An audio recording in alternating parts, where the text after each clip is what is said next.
नमस्कार विद्यार्थियों, Khan global study में मैं बलवीर सिंह आपका स्वागत करता हूं। कैसे हो, कैसे आप लोगों की तैयारी चल रही है? उम्मीद करता हूं आप अपने घर पर बैठकर बड़े मजे से खान ग्लोबल स्टडी के साथ अपने सपने को साकार कर रहे होंगे। तो प्यारों, चलिए चलते हैं और बढ़ते हैं, बात करते हैं आज की क्लास की। शुरुआत करते हैं। स्नेही झा, आफिया, सतीश, नीरज, प्रियंका, स्नेही, प्रियंका यादव, काजल पंडित, गोस्वामी, राजीव, सुरेंदर, नीलम, सबका खूब खूब स्वागत, खूब खूब अभिनंदन।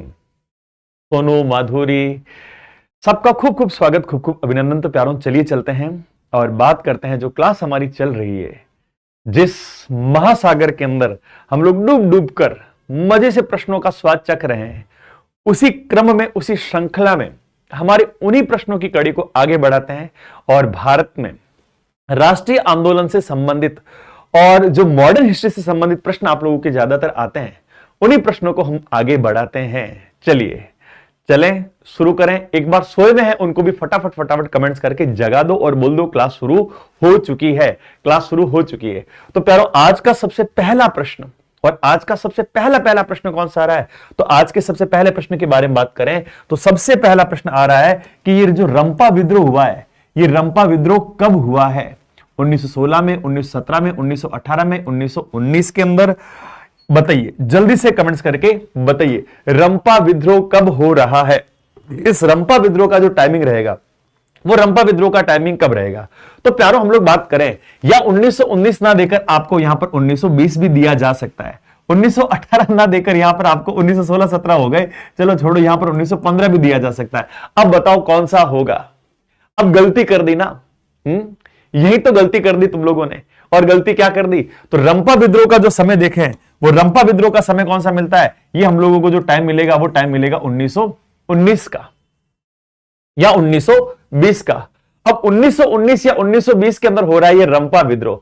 अब देखो बेटा, कई लोग तो पकड़ ली असली बात को कि इसने यहां पर ही चेंज किया, इसका मतलब ये यहीं पर क्या होगा। अब आपसे पूछ लिया जाए, इस रंपा विद्रोह का जो नेतृत्व था, वो रंपा विद्रोह का नेतृत्व किसके द्वारा किया जा रहा है? कौन है भैया इसका नेता?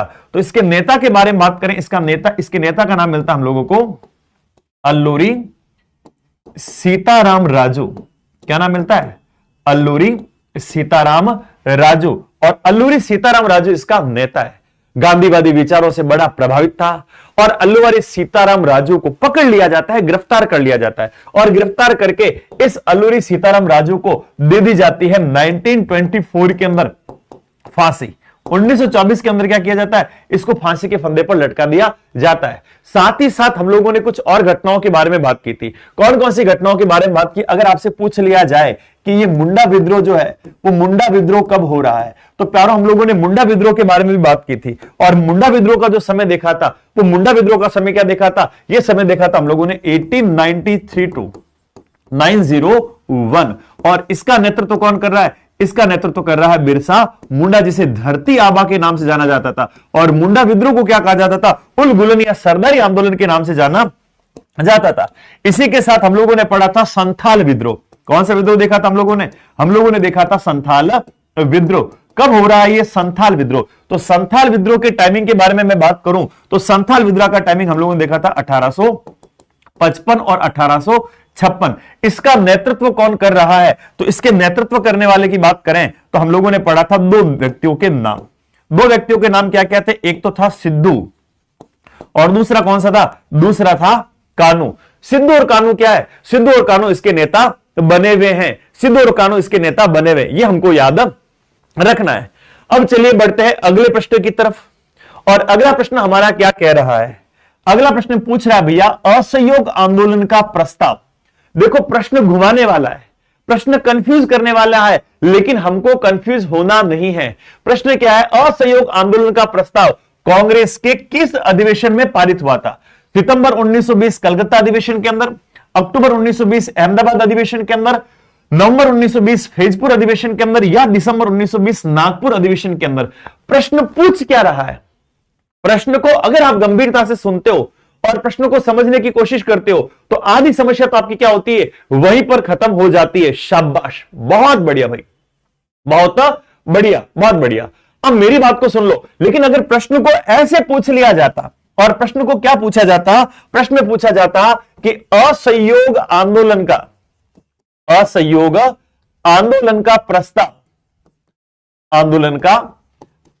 प्रस्ताव किस अधिवेशन में रखा गया, कांग्रेस के किस अधिवेशन में रखा गया, किस अधिवेशन में रखा गया, तो जवाब क्या देंगे, किस अधिवेशन में रखा गया, इसका जवाब क्या होगा, इसका जवाब क्या होगा बताइए। तो अब पूछा जाता है किस अधिवेशन में रखा है, तो ये तो अधिवेशन कौन सा सेशन चल रहा है, ये चल रहा है कलकत्ता के अंदर। और कलकत्ता के अंदर कब चल रहा है, तो कलकत्ता के अंदर चल रहा है सितंबर 1920 के अंदर, सितंबर 1920 के अंदर। अब विशेष बात है, एक व्यक्ति, एक बंदा इसका बड़ा विरोध कर रहा है, और विरोध कौन कर रहा है, तो विरोध किया जा रहा है यहां पर चित्तरंजन दास मुंशी के द्वारा। कौन विरोध कर रहेगा, यहां पर कलकत्ता वाले अधिवेशन के अंदर इसमें किया जा रहा है विरोध। और विरोध करने वाला कौन है, विरोध करने वाला है CR मुंशी, चित्तरंजन दास मुंशी। ये विरोध करेंगे नहीं, असहयोग प्रस्ताव नहीं होना चाहिए। लेकिन सुनना मेरी बात को, लेकिन जब 3 महीने बाद दिसंबर 1920 के अंदर नागपुर के अंदर कांग्रेस का सेशन होता है, तो नागपुर सेशन में इस प्रस्ताव को रखने वाला व्यक्ति जो होता है वो कौन होगा, वो होगा CR मुंशी। और सबसे पहले वही कहेगा कि नहीं इसको क्या करो, पारित करो। सबसे पहले इसमें सहमति दिखाने वाला यही CR मुंशी होगा। कौन होगा, यही CR मुंशी होगा। तो हमको यह भी याद रखना है ना, यह भी याद रखना होगा। चलिए अगले प्रश्न की तरफ बढ़ते हैं, और अगला प्रश्न कह रहा है पूर्ण स्वराज्य की मांग का प्रस्ताव कांग्रेस के किस वार्षिक अधिवेशन में पारित हो रहा है। 1929 लाहौर के अंदर, 1931 कराची के अंदर, 1933 कलकत्ता के अंदर, 1937 बेलगांव के अंदर। सबसे पहले आओ इसकी शुरुआत कैसे होती है, उस शुरुआत के बारे में हम लोग बात करते हैं। 1927 के अंदर साइमन कमीशन का गठन हुआ, भारत के अंदर भी आया। 1928 के अंदर विरोध हुआ, लाला लाजपत राय ने लाठी खाई, लाठी खाकर लाला लाजपत राय की मृत्यु हो गई। साइमन कमीशन असफल हुआ। तो ऐसे में हमने कहा भाई तुमने 7 सदस्यों को भेजा है यहां पर भारत की संवैधानिक स्थिति की जांच करने के लिए, रिपोर्ट बनाने के लिए, तो हमारी स्थिति की जांच और रिपोर्ट तो पूरी की पूरी हम ही दे सकते हैं, तुम्हारी हमको आवश्यकता नहीं है। तो ऐसे में 1928 के अंदर भारत के अंदर मोतीलाल नेहरू के द्वारा पारित की जाती है यहां पर नेहरू रिपोर्ट। क्या पारित हो रही है, यहां पर पारित हो रही है नेहरू रिपोर्ट, जिसे हम एक तरह से कहें तो भारत की संविधान की सबसे पहली कोशिश थी। और नेहरू रिपोर्ट को अंग्रेजों ने क्या कर लिया, नेहरू रिपोर्ट को कर लिया अंग्रेजों ने अस्वीकार। क्यों, क्योंकि इसके अंदर औपनिवेशिक अधिराज्य का दर्जा हम लोगों ने मांगा था, डोमिनियन स्टेट का दर्जा हम लोगों ने मांगा था, लेकिन हमको वो हमारा वो मांग एक्सेप्ट नहीं किया गया, अस्वीकार कर दिया। हमने कहा कोई बात नहीं बेटा, देख लेंगे। ठीक उसके अगले हाल और अगले साल हम लोगों ने लाहौर के अंदर एक अधिवेशन किया है। और लाहौर के अंदर अधिवेशन कब हो रहा है, ये हो रहा है दिसंबर 1929 के अंदर। कब हो रहा है, ये हो रहा है दिसंबर 1929 के अंदर। और इस लाहौर अधिवेशन के अगर हमसे पूछा जाए कि अध्यक्ष कौन थे प्यारों, तो इसके अध्यक्ष के बारे में हम लोग बताते हैं। इसके अध्यक्ष थे पंडित जवाहरलाल नेहरू। कौन बनेंगे इसके अध्यक्ष, इसके अध्यक्ष बन जाएंगे पंडित जवाहरलाल नेहरू। नेहरू जी को बना दिया गया इसका अध्यक्ष। लीजिए जी, नेहरू जी अध्यक्ष बन गए। अपनी अध्यक्षता के अंदर एक प्रस्ताव पारित कर रहे हैं। वो कह रहे हैं अब जो पिताजी ने मांग रखी थी डोमिनियन स्टेट की, मोतीलाल नेहरू, वो मांग अब हमको नहीं चाहिए। अब हम तो पूर्ण स्वराज लेकर रहेंगे, हमको पूरा का पूरा स्वराज चाहिए, पूरा का पूरा शासन व्यवस्था अब हमारी ही हो, इससे कम हम कुछ भी स्वीकार नहीं करेंगे। तो इस अधिवेशन के अंदर पूर्ण स्वराज्य की मांग रखी जाती है। यहां पर कहा हम लोग क्या करेंगे, अब पूर्ण स्वराज लेकर रहेंगे। अब देखो दिसंबर के बाद महीना कौन सा आया, जनवरी। और दिसंबर के बाद जनवरी आया तो साल भी 1929 तो शायद नहीं रहेगा, साल भी क्या होगा, चेंज होगा। और अब साल कौन सा हो जाता है, अब साल हो जाता है जनवरी 1930। साल कौन सा हो गया, अब साल हो गया है जनवरी 1930। और साल जनवरी 1930 के अंदर एक तारीख आती है, और तारीख क्या आती है, तारीख आती है यहां पर 26 जनवरी 1930। और 26 जनवरी 1930 को मनाया जाता है भारत का पहला स्वतंत्रता दिवस, पहला स्वतंत्रता दिवस। और हम लोगों ने घोषणा कर दी कि हर साल 26 जनवरी को हम लोग क्या करेंगे, स्वतंत्रता दिवस मनाएंगे। लेकिन प्यारों स्वतंत्र हुए नहीं थे, लेकिन हमने अपने आप को क्या कर लिया था, स्वतंत्र मान लिया था। और इसी वजह से 26 नवंबर 1949 को संविधान बनकर तैयार हो चुका है, लेकिन हम लागू नहीं करेंगे। हम लागू कब करेंगे, हम लागू करेंगे 26 जनवरी 1950। हमने 2 महीने का क्या किया है, और इंतजार किया है, क्योंकि ये तारीख हमारे लिए बड़ी ऐतिहासिक तारीख, महत्वपूर्ण तारीख थी। चलिए आगे बढ़िए। अरे लाइक और शेयर भी कर दो, लोगों तो उठा दो, अभी सो रहे कई सारे। वल्लभ भाई पटेल को सरदार की उपाधि किस किसान आंदोलन के दौरान दी गई? बारडोली, अहमदाबाद, खेड़ा या फिर चंपारण? आओ एक एक का समय भी आप लोगों को बता देते हैं। चंपारण के बारे में बात करें तो चंपारण महात्मा गांधी का सबसे पहला आंदोलन था, जो कब हो रहा है? 1917 के अंदर हो रहा है। खेड़ा और अहमदाबाद की बात करें एक साथ हो रहा है, ये कब हो रहा है? ये हो रहा है 1918 के अंदर। फिर हम लोग बात करें 1929 के अंदर, तो 1929 के अंदर एक आंदोलन हो रहा है गुजरात के अंदर, और उसका नाम भी क्या है? उसका नाम है बारडोली आंदोलन। इस बारडोली आंदोलन के अंदर सरदार पटेल की बहुत महत्वपूर्ण भूमिका थी, और सरदार पटेल को क्या किया जा रहा है? सरदार पटेल को उपाधि दी जा रही है सरदार की, और कौन दे रहा है? तो यहां पर उपाधि दी गई है बारडोली सत्याग्रह की महिलाओं के द्वारा, है ना। बारडोली लिख लो या फिर बारडोली लिख लो। तो बारडोली सत्याग्रह की जो महिलाएं थी, बारडोली सत्याग्रह की महिलाओं द्वारा सरदार की उपाधि दी गई, सरदार की उपाधि दी गई। उन महिलाओं ने क्या किया है? उन महिलाओं ने इनको सरदार की उपाधि दी, तुम तो हमारे सरदार हो। इसके अलावा इन सरदार वल्लभ भाई पटेल को और किन किन नामों से जाना जाता है? तो और नाम याद रखना। सरदार वल्लभ भाई पटेल को क्या कहा जाता है? इनको कहा जाता है आयरन मैन, लोह पुरुष। क्या कहा जाता है? लोह पुरुष कहा जाता है। लेकिन आपसे पूछ लिया जाए आयरन लेडी किसको कहा जाता है? लोह पुरुष तो हो गए सरदार पटेल, लेकिन आयरन लेडी की बात हो जाए तो आयरन लेडी किसको कहा जाएगा? आयरन मैन तो आपको पता है कि यहां सरदार पटेल का नाम आएगा, लेकिन आयरन लेडी कौन होगी? ये तुम लोग बताओगे, ये तुम लोग बताओगे, बताओ। उसके अलावा इनको और क्या कहा जाता है? इसके अलावा इनको कहा जाता है भारत का बिस्मार्क। क्या कहा जाता है? भारत का बिस्मार्क। भारत का बिस्मार्क कहकर भी इनको संबोधित किया जाता है। वेरी गुड, बहुत बढ़िया। तो आयरन लेडी कौन होगी? इंदिरा गांधी। आयरन लेडी किसको कहा जाएगा? इंदिरा गांधी को कहा जाएगा, याद रख लेना, है ना। अब हम लोग बात करें तो दुनिया की सबसे ऊंची मूर्ति, और दुनिया की सबसे ऊंची मूर्ति कौन सी है? Statue of unity. और स्टैच्यू ऑफ यूनिटी किसकी है? वो इन्हीं सरदार वल्लभ भाई पटेल की है। कहां पर है? गुजरात के अंदर नर्मदा नदी के ऊपर एक बांध बना हुआ है, सरदार सरोवर बांध, और उसी सरदार सरोवर बांध के ऊपर इनकी दुनिया की सबसे ऊंची मूर्ति बनी हुई है, जिसकी ऊंचाई कितनी है? जिसकी ऊंचाई 182 मीटर। भारत के पहले गृह मंत्री और भारत के पहले उप प्रधानमंत्री की बात करें तो वो पद भी किसको प्राप्त हुआ है? वो भी सरदार वल्लभ भाई पटेल को प्राप्त हुआ है। इसको भी याद रखना है। चलिए आगे बढ़िए, अगले प्रश्न की तरफ चलते हैं, और अगला प्रश्न आ रहा है राष्ट्रीय स्वयंसेवक संघ, जिसको हम बोलते हैं आरएसएस, और राष्ट्रीय स्वयंसेवक संघ की स्थापना कब और किसके द्वारा की गई? कब और किसके द्वारा की गई बताइए। देखो बड़ा चर्चा के अंदर रहता है ये संगठन हमेशा बड़ा चर्चा के अंदर रहता है, तो और इससे प्रश्न बनने की संभावना भी हो सकती है। तो बताओ 1923 के अंदर गुरु गोलवलकर के द्वारा, 1925 के अंदर केबी हेडगेवार के द्वारा, 1926 के अंदर चित्तरंजन के द्वारा, 1928 के अंदर लालचंद्र के द्वारा। बताओ सी वालों का नाम आया यहां पर है। इस लकी को क्लास से बाहर निकाल दो, हम इससे बात नहीं करेंगे, क्योंकि आज 4 दिन बाद, ये 4 दिन बाद क्या 6-7 दिन बाद आया है। चल भाग यहां से, आज तेरे से बात ही नहीं करनी, है ना। राष्ट्रीय स्वयंसेवक संघ। अब देखो आप कहते हो गुरुजी कोर्स कब लाओगे, बैच कब लाओगे, बैच कब लाओगे।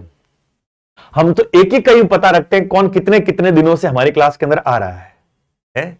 ये तक मैं बता सकता हूं कि कौन कितने दिन बाद हमारी क्लास के अंदर आया है? और तुम हमको कहते हो बैच। तो यार इससे बड़ा बैच तुम क्या बनाओगे?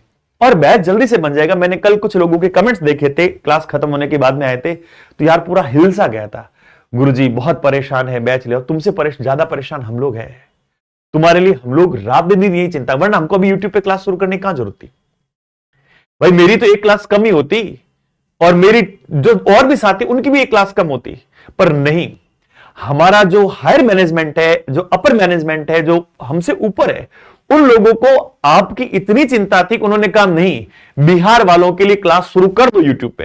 बैच लॉन्च जल्दी ही करेंगे, लेकिन बैच लॉन्च होगा तब होगा लेकिन उससे पहले उनको नुकसान नहीं होना चाहिए, उनकी पढ़ाई रुकनी नहीं चाहिए। उनके लिए क्या करो, क्लास स्टार्ट करो। और तुम्हारे लिए हमने यूट्यूब पे क्लास शुरू कर दी। देखो जीके की क्लास मैं ले रहा हूं, आपके जो मेन कॉमन पेपर होगा, सब्जेक्ट की तुम्हारे अलग अलग टीचर आ ही रहे हैं, क्लास ले ही रहे हैं। तो तुमको रुकावट कहां आ रही है, मुझे ये बताओ। कहां तुमको समस्या आ रही है, कहां तुमको रुकावट आ रही है? और बैच होगा तब अपन मजे से बैच के अंदर पढ़ लेंगे। बैच होगा तब हम लोग बैच के अंदर क्या करेंगे, मजे से पढ़ेंगे। वरना तुम्हारी पढ़ाई तो शुरू हो ही गई है, तुमको फ्री लग रहा है, इसलिए तुमको लग रहा है कि नहीं हमको तो पैसे खर्च करने हैं और पैसे खर्च करके ही पढ़ना है। तो बताओ इस बैच में और जो एप्लीकेशन के अंदर बैच चलेगा उस क्लास में और इस क्लास के अंदर अंतर क्या है, फर्क क्या है? कोई फर्क नहीं, कोई अंतर नहीं है। मजे से तुम लोग क्या करो, बैच शुरू नहीं हो रहा है तब तक यहां पर आनंद लो और ऐसी नेगेटिविटी अपने दिमाग के अंदर बिल्कुल भी लाकर मत रहो। मजे से क्या करो, यहां पर पढ़ना शुरू करो। तो प्यारो यहां पर हम लोग बात करें तो राष्ट्रीय स्वयंसेवक संघ की स्थापना 1925 के अंदर केबी हेडगेवार के द्वारा की जाती है। अब प्यारो बात करें इसका मुख्यालय कहां पर बना हुआ है, इसका जो हेड क्वार्टर है, मुख्यालय जो है वो वर्तमान के अंदर कहां पर है? तो मुख्यालय की बात करें, इसका मुख्यालय बना हुआ है नागपुर के अंदर। कहां पर बना हुआ है? नागपुर के अंदर, नागपुर महाराष्ट्र के अंदर।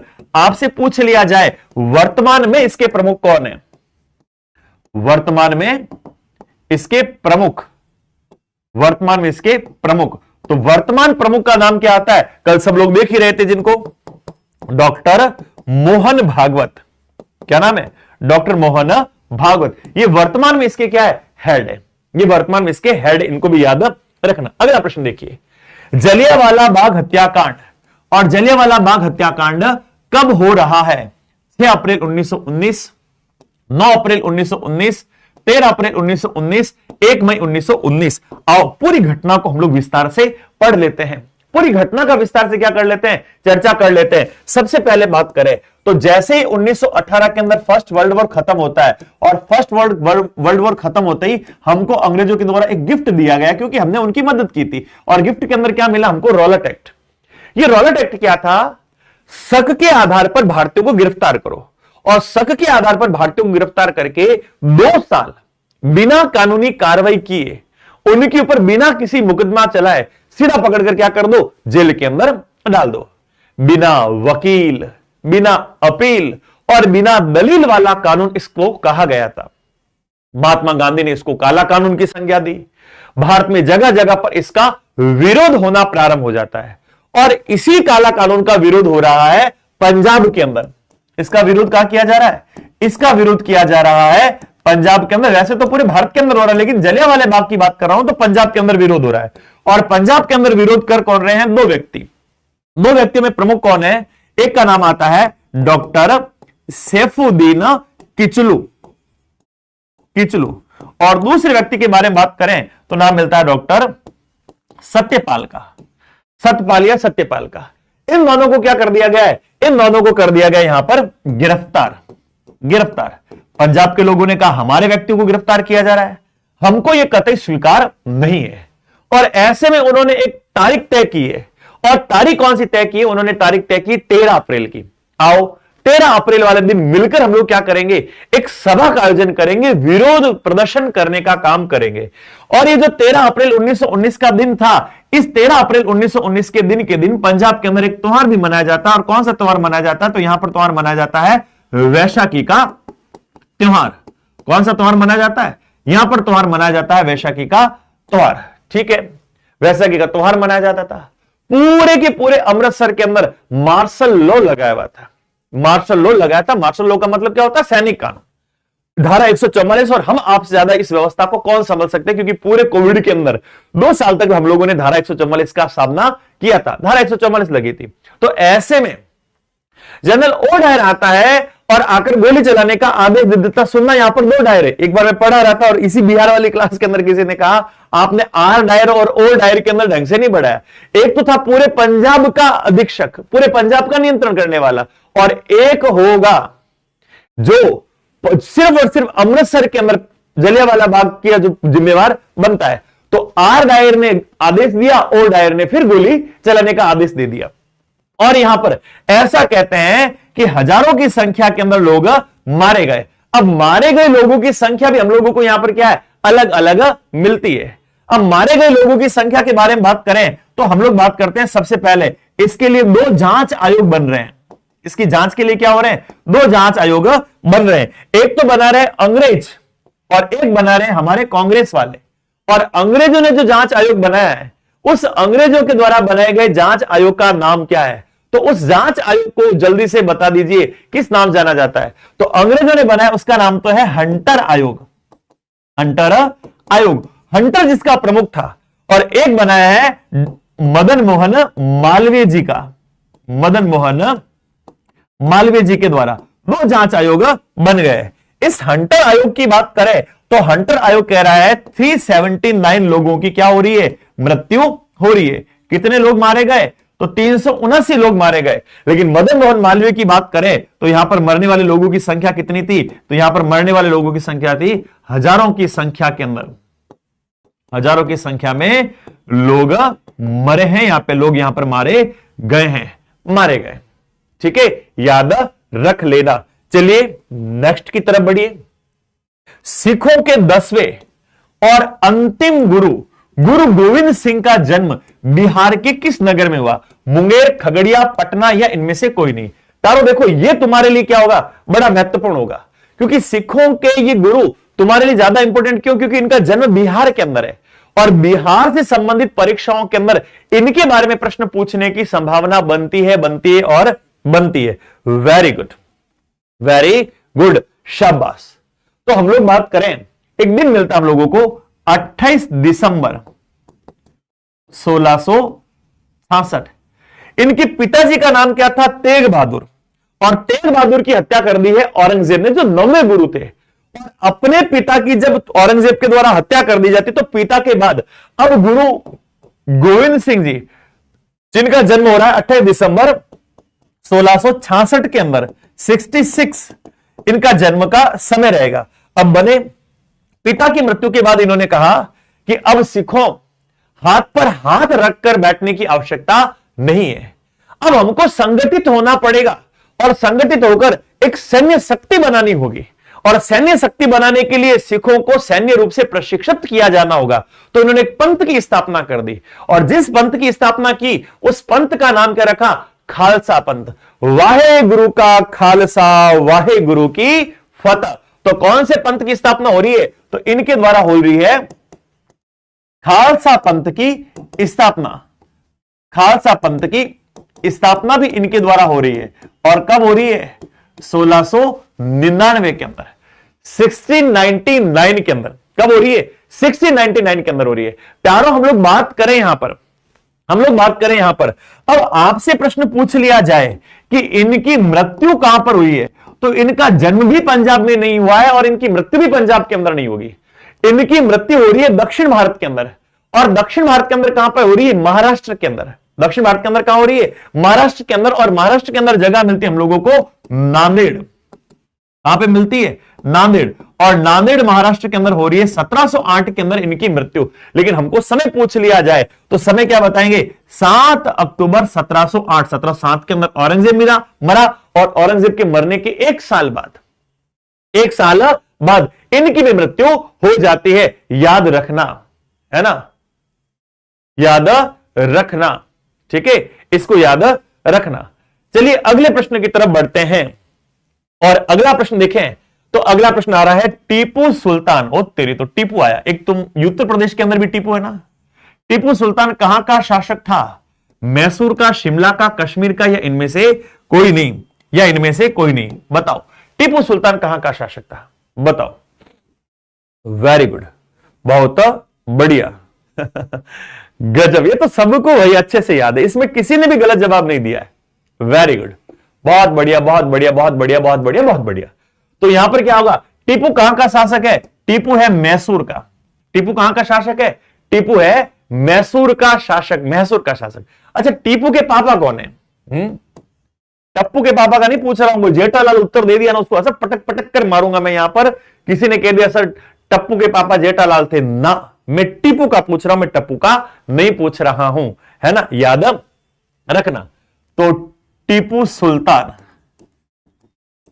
सुल्तान के पिताजी, और इसके पिता का नाम क्या है? इसके पिता का नाम मिलता हम लोगों को हैदर अली। क्या नाम मिलता है? हैदर अली। प्यारों, आप लोगों को अंग्रेजों के और मैसूर वालों के बीच में कुछ युद्धों की भी बात याद रखनी होती है। और कितने युद्ध हुए? तो टोटल 4 युद्ध हुए। कितने युद्ध हुए? टोटल 4 युद्ध हुए। आओ उन 4 युद्धों के बारे में भी हम लोग चर्चा कर ले। हम लोग बात करें आंग्ल मैसूर युद्ध। आंग्ल मैसूर युद्ध, अंग्रेजों को चाहिए किसी तरह इस मैसूर वाले क्षेत्र पर हम लोग अधिकार कर लें। तो कुल कितने युद्ध हो रहे हैं? कुल हो रहे हैं 4 युद्ध। क्या आप में से मुझे उन युद्धों के बारे में जानकारी दे सकता है कि कौन कौन सा युद्ध कब कब हो रहा है? तो सबसे पहले हम लोग बात करें तो सबसे पहले आएगा प्रथम आंग्ल मैसूर युद्ध। पहला अंग्रेजों के और हैदर अली के बीच में होने वाला युद्ध। सबसे पहले तो याद रखना इसका जो टाइमिंग रहेगा वो टाइमिंग क्या रहेगा। तो टाइमिंग के बारे में बात करें कुछ 1765 करें, थोड़ा सा चूक रहे, बिल्कुल सही है, लेकिन थोड़ा सा यहां पर क्या हो रहे, चूक रहे हो। तो 1765 नहीं होगा, यहां पर होगा 1767 से लेकर 1769। अब एक संधि हो रही है युद्ध के बाद, और संधि कौन सी हो रही है? संधि हो रही है यहां पर मद्रास की संधि। और इसमें जीत किसकी हुई है? तो इसमें हैदर अली की जीत हुई है। जीता कौन है? तो यहां पर हैदर अली की जीत हो रही है। हैदर अली जीत रहा है, मजा आ गया भाई, हैदर अली जीत गया, है ना। हैदर अली ने कहा अब हैदर अली की हो रही है यहां पर जीत। अंग्रेज चुपचाप हाथ पर हाथ धर के बैठे। अंग्रेजों को लगा यार घोर अपमान हो गया, तो बेइज्जती हो गई। अब अपमान का क्या करना है? बदला लेना है। तो अपमान का बदला लेना, चलो युद्ध लड़ लेते हैं। अब हो रहा है द्वितीय सेकंड आंग्ल मैसूर युद्ध। अंग्रेजों के और मैसूर के राजा के बीच में होने वाला युद्ध, आंग्ल मैसूर युद्ध। इस युद्ध का टाइमिंग क्या रहेगा? तो इस युद्ध के टाइमिंग के बारे में बात करें तो यह युद्ध रहता है 1780 से लेकर 1784 के अंदर। इस युद्ध का क्या रिजल्ट रहा? क्या रिजल्ट रहा? अनिर्णायक रहेगा, कोई रिजल्ट नहीं रहा। और संधि हो रही है, और संधि कौन सी हो रही है? संधि हो रही है मंगलोर की संधि। कौन संधि हो रही है? मंगलोर की संधि। और युद्ध का रिजल्ट क्या रहा? युद्ध रहा अनिर्णायक। अनिर्णायक क्यों जी? अनिर्णायक क्यों कहा हम लोगों ने? कोई डिसीजन, कौन जीता कौन हारा, कौन जीता कौन हारा, क्यों? अब यहां हम बात करें तो यहां इस युद्ध के अंदर बीच में क्या हो गई है? टीपू की मृत्यु और हैदर अली की मृत्यु हो गई है। और हैदर अली की मृत्यु हो गई 2 साल बाद, यानी कि 1782 में हैदर अली का हो गया काम खत्म। ये लो, tata bye bye finish. Haider Ali की हो गई है भैया मृत्यु। अब हैदर अली की मृत्यु हो गई है, पीछे शासन व्यवस्था किसने संभाली? टीपू ने। लड़ते लड़ते लड़ते लड़ते समय बीत गया, युद्ध खत्म ही नहीं हो रहा है।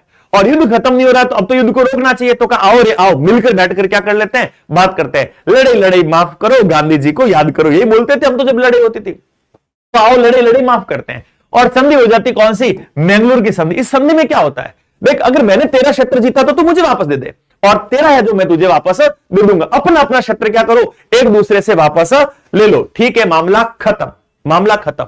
लेकिन अभी अंग्रेजों की तो अभी मन की भड़ास निकली नहीं, क्योंकि अभी तक तो जीत नहीं मिली ना। अभी तक तो क्या हो रहा है? हारते हारते आ रहे हैं। फिर तीसरा युद्ध हो रहा है, जिसको हम बोलते हैं तृतीय आंग्ल मैसूर युद्ध। तीसरा अंग्रेजों के और टीपू सुल्तान के बीच, क्योंकि अब टीपू आ गया है। अब कौन आ गया है? अब आ गया है टीपू। और युद्ध का समय क्या होगा? युद्ध का समय होगा 1790 से लेकर 1792। 1790 से लेकर 1792। इसके बाद एक संधि होती है, और इस संधि का नाम क्या है? इस संधि का नाम है श्रीरंगपट्टनम की संधि। श्रीरंगपट्टनम की संधि। वेलेजनी ने सहायक संधियां चला दी। किसी ना किसी तरह इसको क्या करना है? हड़पना है। और हड़पना है तो अब क्या हो रही है? अब हो रही है टीपू की हार। अब क्या हो गया इस युद्ध के बाद? इस युद्ध के बाद अब टीपू की पराजय हो गई, टीपू की हार हो गई। और टीपू की हार के बाद जो आधा मैसूर था, वो आधा मैसूर किसके पास चला गया? वो आधा मैसूर अंग्रेजों के पास आ गया। ले टीपू बैठा रहे, अंग्रेजों के पास आ गया। लेकिन आधे से क्या करें? अभी दिल भरा ही नहीं, अभी तो और चाहिए। तुम्हारी तरह है बिल्कुल नियत, कितना ही कर दो नीयत भरती नहीं है। मन है, दिल है कि मानता ही नहीं, और चाहिए और चाहिए और चाहिए। इसको भी और चाहिए, अंग्रेजों को भी और चाहिए, तो और चाहिए। तो आओ चौथा युद्ध और लड़ लो। और हो रहा है चतुर्थ आंग्ल मैसूर युद्ध। चौथा युद्ध और होगा, और ये युद्ध बड़ा ही निर्णायक युद्ध रहेगा, क्योंकि इस युद्ध के अंदर क्या हो गया, टीपू की मृत्यु हो जाती है। और टीपू की मृत्यु कब होती है भाई, कौन बताएगा?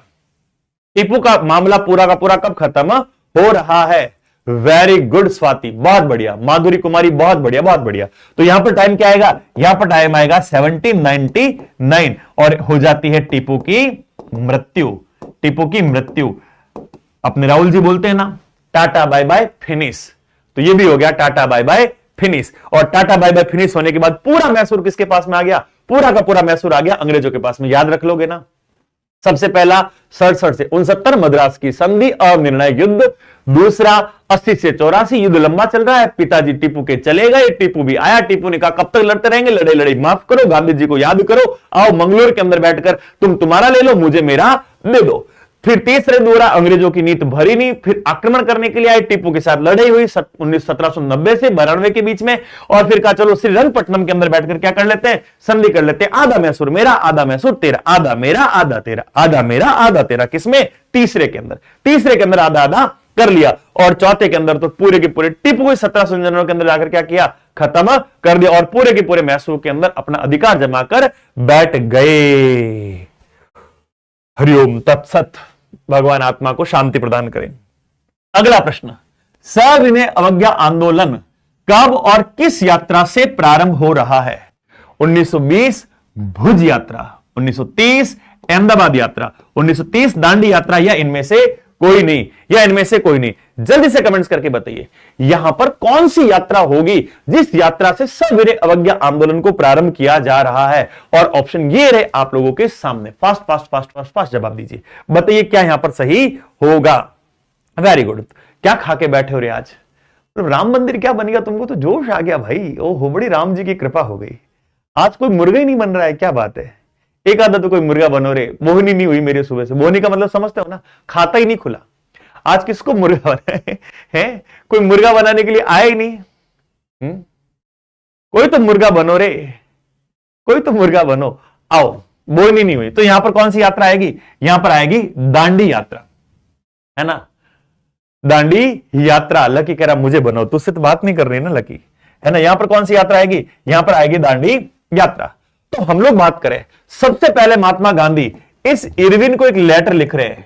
इरविन को लिखा है पत्र, और इरविन को पत्र लिखने गांधी जी ने मांगी अपनी 11 मांगे। और इरविन मेरी 11 मांग को मान लेना, गांधी जी ने कह दिया। और साथ में ये भी कहा, सुन ले, ये डिमांड नहीं है, इस बार खुली खुली चेतावनी है, मेरी बात को मान वरना मैं आंदोलन शुरू करूंगा। इरविन ने कहा, हर बार तो यही कहता है, ना ना ना तेजू यादव ऐसी बात नहीं, अरे तुम सबको तो मुर्गा नहीं बनाना है, तुम सबको तो शिक्षक बनाना है। और तेरे तो थैंक यू एंजल, देखो बहनें हो तो ऐसी है, बहनें हो है जो खुद चल चल कर कह रही है कि मैं मुर्गी बन जाऊंगी, वरना लड़कियों को आप ऐसे बोल कर देखो चिढ़ जाती है, ऐसे कैसे बोल दिया हमको, ऐसे कैसे। लेकिन ये सब आप लोगों का प्रेम है, और सच में मैं नतमस्तक हूं आपके इस प्रेम के आगे। दिल जीत लिया तुम लोगों ने, सच में। भगवान जन्म जन्म में मुझे ऐसे स्टूडेंट दे, मैं जहां पर भी जाऊं, मैं जहां पर भी जिस बैच के अंदर भी पढ़ाऊं, मुझे आप जैसे स्टूडेंट मिले, है ना। ये प्रेम होता है ना। आप कभी हमसे मिले ना हम तुमसे कभी मिले, लेकिन प्रेम का संबंध देखो कितना बड़ा है कि सर लो हम मुर्गा बनने के लिए तैयार है, हम मुर्गियां बनने के लिए तैयार है। लव यू टू लाडलो, लव यू टू। अब देखो 11 मांगे मांगी है, और साथ साथ में कहा ये क्या है, ये एक चेतावनी है। और अगर तूने हमारी बात को नहीं माना तो मैं जल्दी ही पूरे भारत के अंदर क्या करूंगा, एक बहुत बड़ा आंदोलन स्टार्ट कर दूंगा। इरविन ने कहा जा कर दे, जो करना है हम भी देख लेते हैं कैसा करेगा। पहले कहा था ना असहयोग, 1-2 गोलियां क्या चल गई, तेरे को बीच के अंदर आंदोलन लेना पड़ेगा। ठीक ऐसे ही इस आंदोलन को भी तू बीच के अंदर लेगा, जा तो कुछ भी नहीं कर सकता। गांधी जी ने कहा अच्छा बेटा, खुला खुला चैलेंज कर रहा है। तो गांधी जी ने एक यात्रा शुरू की है, और यात्रा शुरू, दांडी यात्रा जो है वो दांडी यात्रा शुरू कहां से हो रही है? ये शुरू हो रही है साबरमती से। और साबरमती से शुरू होकर कहां जा रही है? अरब सागर के पास में दांडी नामक स्थान था, वहां पर। कब से कब तक ये यात्रा चलती है? ये यात्रा शुरू हो रही है 12 मार्च 1930 से, और कब तक चलेगी? तो ये यात्रा चलती है 6 अप्रैल 1930 तक। अब टोटल इसमें दिन कितने लग रहे हैं? तो दिन के बारे में बात करें तो टोटल इसके अंदर दिन लग रहे हैं 24 दिन।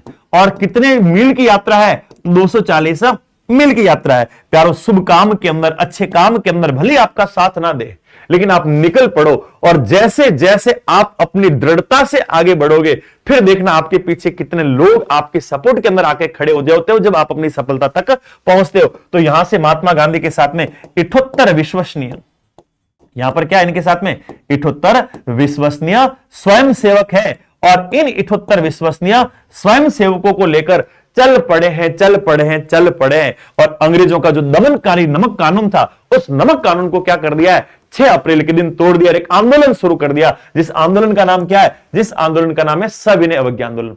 अब लॉर्ड इरविन की आंखें खुली, भाई साहब गलती हो गई, इसकी बात को ना मानकर हम लोग क्या कर दिया, गलती कर दी, बात तो हम लोगों को मान लेनी चाहिए। अब क्या करें, आओ आओ भूल चूक सुधार करते हैं।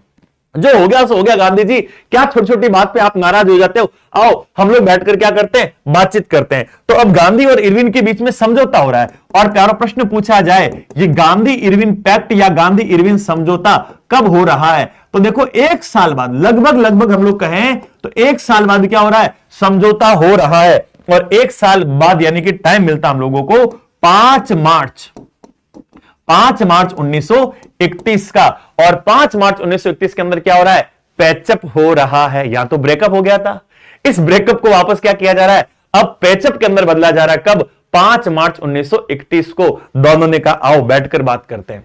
गांधी जी का बोल किस जगह पर बैठेंगे, बोला यार यहां नहीं बैठेंगे, तो कहां चलेंगे, चलो ब्रिटेन के अंदर। बोला कहां बिठाएगा, बोला वहां पर एक गोल गोल टेबल लगाई हुई है, और उस गोल टेबल के चारों ओर हम लोग बैठेंगे, और वो सेकंड गोल में सम्मेलन होगा। उस सेकंड गोल में सम्मेलन के अंदर चलो भाग लेने के लिए चलते। गांधी जी का ले चल, आगे आगे तू, पीछे पीछे मैं। अगला प्रश्न, गांधी जी ने साबरमती आश्रम की स्थापना किस वर्ष की थी? 1895, 1900 में, 1916 में, या फिर 1915, 16 या फिर 17 में? बताओ। और इसको कर देते 1916, इसको कर देते 1916। बताओ किस साल गांधी जी ने साबरमती आश्रम की स्थापना की है? बताओ। वो तेरी तो मामला गंभीर है भाई, कोई 1916 कह रहा है, कोई 1917 कह रहा है। अब मेरी जाल के अंदर मुर्गियां और मुर्गे फंसे हैं। हमने कहा बोन ही नहीं हुई, खाता नहीं खुला है, मैं खाली हाथ आया और खाली हाथ चला जाऊंगा, मजा क्या आएगा? कुछ तो शिकार पकड़ में आना चाहिए ना। अब शिकार पकड़ के अंदर आया है, क्योंकि मैंने 1916 भी करेक्शन किया, मैंने 1917 भी करेक्शन किया, तो बेटों को पता था इन नौमों में से कोई एक होगा। तो कोई 1916 बोल रहा है, कोई 1917 बोल रहा है। आओ तुमको बताता हूं। सबसे पहले एक तारीख देखो, 25 मई 1915 की। और 25 मई 1915 को मैं बात करूं, 25 मई 1915, तो अहमदाबाद के पास में एक जगह है, और अहमदाबाद के अंदर एक जगह है, उस जगह का नाम क्या है? उस जगह का नाम है कोवी। और कोवी में स्थापना होती है किसकी? गांधी आश्रम की। कब? 1915 के अंदर। अब मेरी बात को सुनना, मेरा बर्थ डेट लिख रहा हूं, याद रखना। कौन सी है? 9 जनवरी 1915 के अंदर नहीं जन्मा हूं, 1915 तो ऐसे लिख रहा हूं, 9 जनवरी 1915। और 9 जनवरी 1915 को महात्मा गांधी दक्षिण अफ्रीका से भारत आए। महात्मा गांधी दक्षिण अफ्रीका से भारत आए, अफ्रीका से भारत आए। अब भारत आए उससे पहले दक्षिण अफ्रीका के अंदर खूब हंगामा करके आए थे, खूब हंगामा करके आए थे। और खूब हंगामा करके आए थे, तो गांधी जी के आने से पहले गांधी जी की सूचना यहां पर पहुंच गई थी। अब लोग उमड़ रहे हैं गांधी जी छोटा मोटा आश्रम बना लेंगे, रह लेंगे। लेकिन अब संख्या बढ़ती जा रही है। गांधी जी का यार प्लॉट छोटा पड़ रहा है, प्लॉट छोटा पड़ रहा है, इस जगह पे सारे के सारे लोग आराम से नहीं आ पाते हैं।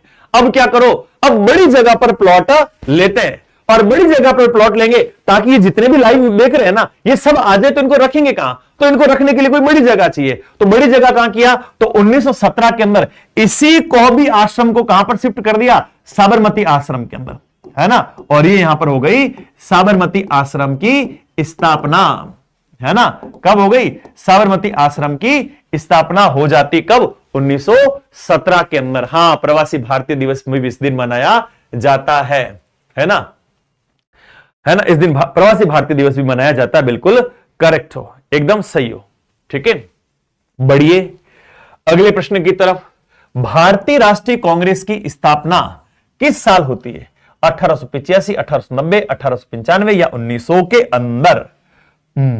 बताइए कब स्थापना होती है? वारे मेरे शेरों गजब है। तो चलो राइट कर देते 1885। मुंबई का तेजपाल संस्कृत कॉलेज, और मुंबई के तेजपाल संस्कृत कॉलेज के अंदर इसका पहला अधिवेशन हो रहा है दिसंबर 1885 के अंदर। अब आपसे पूछ लिया जाए इस कांग्रेस का संस्थापक कौन है, founder of Indian national Congress, इसकी स्थापना कौन कर रहा है, तो प्यारो संस्थापक के बारे में बात करें तो इसके संस्थापक के अंदर नाम मिलता है एओ ह्यूम का। किसका नाम मिलता है, तो यहां पर नाम मिलता है हमको एओ ह्यूम का। और प्रश्न क्या बनता है, और प्रश्न बनता है कि 1885 के अंदर जो इसका सबसे पहला अध्यक्ष बन रहा है वो सबसे पहला अध्यक्ष कौन बन रहा है, और जल्दी से उस अध्यक्ष के बारे में भी बता दीजिए। तो अध्यक्ष की बात करें तो यहां पर नाम मिलता है डब्ल्यूसी बनर्जी का, व्योमेश चंद्र बनर्जी। और व्योमेश चंद्र बनर्जी आ जाते हैं कांग्रेस के पहले अध्यक्ष। लेकिन प्रश्न अभी खत्म नहीं होता है, प्रश्न आगे क्या क्या पूछे जाते हैं। प्रश्न पूछा जाता है आप लोगों से कांग्रेस का पहला यूरोपीय अध्यक्ष कौन था, कांग्रेस का प्रथम अंग्रेज अध्यक्ष या यूरोपीय अध्यक्ष बताओ, अंग्रेज अध्यक्ष कौन था, एक तो नाम बताओ मुझे इसका। एक आपको कंफ्यूज करने के लिए प्रश्न पूछा जाता है कांग्रेस की प्रथम महिला अध्यक्ष, कांग्रेस की प्रथम महिला अध्यक्ष कौन है, महिला अध्यक्ष, एक तो प्रश्न हो गया ये। एक प्रश्न पूछा जाता है कांग्रेस की प्रथम भारतीय महिला अध्यक्ष, भारतीय महिला अध्यक्ष, भारत की महिला अध्यक्ष कौन है, एक प्रश्न हो गया ये।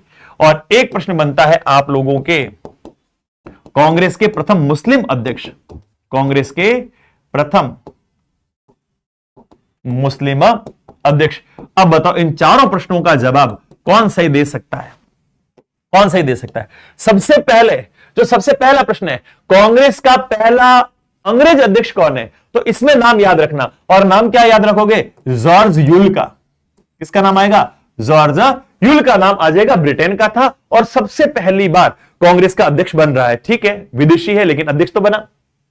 कांग्रेस की पहली महिला अध्यक्ष ये भी विदेशी है, ये भी भारत की नहीं है, ये आयरलैंड की महिला है। और कौन है, Shrimati any Besant, Shrimati any Besant, any Besant का नाम आ जाता है। तो भारत की वो महिला कौन है जो यहां पर अध्यक्ष बन रही है, तो भारत की महिला के बारे में बात करें तो यहां पर नाम मिलता हम लोगों को सरोजनी नायडू, सरोजनी नायडू, जो उत्तर प्रदेश की पहली महिला राज्यपाल। और उत्तर प्रदेश की क्यों, संपूर्ण भारत के अंदर अगर किसी राज्य की कोई पहली राज्यपाल महिला बनी है तो ये सरोजनी नायडू बनी है। और फिर आ जाता है कांग्रेस के पहले मुस्लिम अध्यक्ष, तो यहां पर नाम क्या बताएंगे, सर बदरुद्दीन, सर बदरुद्दीन तैयब जी। क्या नाम आता है, सर बदरुद्दीन तैयब जी का नाम आता है। सर बदरुद्दीन तैयब जी को यहां पर अध्यक्ष बनाया गया। नेक्स्ट क्वेश्चन आ रहा है हिंदुस्तान रिव्यू, और हिंदुस्तान रिव्यू का प्रकाशन किसके द्वारा आरंभ किया जा रहा है, रामकृष्ण वर्मा, श्री कृष्ण सिंह, मजरुल हक के द्वारा या डॉक्टर सच्चिदानंद सिन्हा के द्वारा। जल्दी से बताइए इस हिंदुस्तान रिव्यू का प्रकाशन करने वाले कौन थे। और बिहार वालों अगर इसका जवाब तुम गलत देते हो तो इस बार मुर्गा पक्का पक्का पक्का पक्का बनना है, क्योंकि ये व्यक्ति आपके बिहार से संबंधित है। अब आप कहोगे सर कई सारे दिख जाए तो कई सारे दिखे तो ढूंढो भाई कौन सा तुम्हारा फेवरेट वाला होगा। तो यहां पर नाम आएगा डॉक्टर सच्चिदानंद सिन्हा का। किसका नाम आएगा, तो यहां पर नाम मिलता हम लोगों को डॉक्टर सच्चिदानंद सिन्हा का, बिल्कुल याद रखना। और इन्हीं सच्चिदानंद सिन्हा के द्वारा एक अखबार का प्रकाशन हो रहा है जिसका नाम क्या है, हिंदुस्तान रिव्यू। अब सच्चिदानंद सिन्हा से और प्रश्न क्या बन सकते हैं, तो और प्रश्न बनते हैं कि ये हमारी जो संविधान सभा है और उस संविधान सभा के पहली बैठक के अंदर इनको बना दिया जाता है संविधान सभा के अस्थायी अध्यक्ष। तो ये हैं संविधान सभा के अस्थायी अध्यक्ष, अस्थायी अध्यक्ष। ठीक है, कब बनाए गए इनको बनाया गया है पहली बैठक के अंदर। कब बनाया गया, प्रथम बैठक के अंदर। और पहली बैठक कब हो रही है, पहली बैठक हो रही है 9 दिसंबर 1946 के अंदर। क्लियर।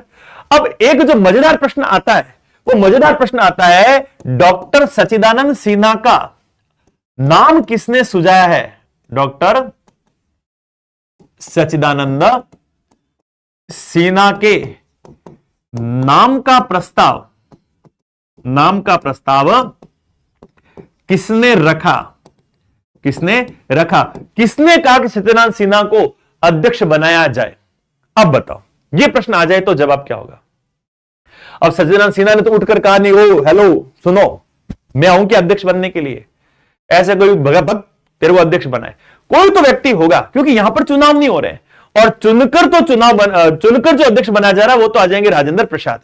ना जी ना, गलत है। BR अंबेडकर, MG गलत है, गलत है, गलत है, गलत है, गलत है, गलत है। पहुंच ही नहीं पा रहे हो, पहुंच ही नहीं पा रहे हो। चलो हिंट देता हूं मैं तुमको, चलो हिंट देता हूं, पकड़ सको तो पकड़ लेना। देश की आजादी के समय जो कांग्रेस के अध्यक्ष थे, और देश की आजादी के समय जो कांग्रेस के अध्यक्ष थे, उन्होंने इनके नाम का सुझाव रखा है।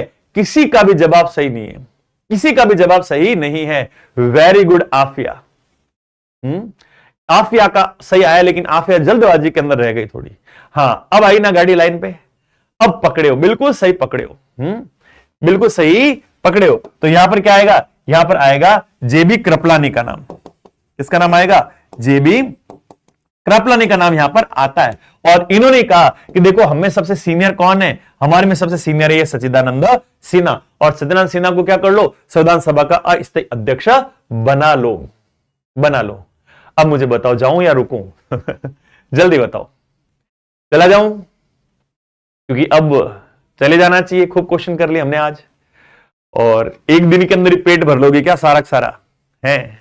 बोलो क्या किया जाए? रुका जाए या जाया जाए? मत जाइए, नहीं सर। चलो एक क्वेश्चन तुम्हारे कहने पर और करवा देते हैं, ठीक है? एक लास्ट रहेगा, ठीक है? एक last question. Okay okay okay okay, ठीक है। तो तुम्हारा कहना मैंने माना, तो मेरा कहना तुम मानना। और रोज अपनी क्लास टाइम से शुरू होती है, और टाइम रहता है 10 बजे।